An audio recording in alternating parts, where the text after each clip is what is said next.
sako ng bigas. Ngayon re-repack po natin guys, para ibigay po natin sa nangangailangan po, dahil ngayon ay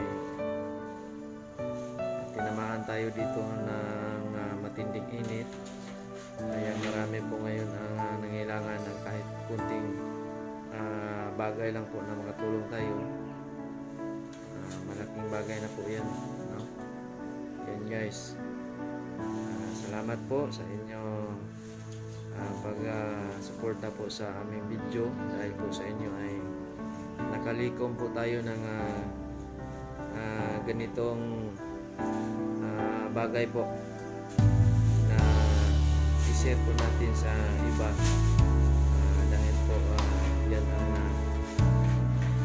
mabuti po nating gawin, dahil binigyan po tayo ng blessing ng Panginoon.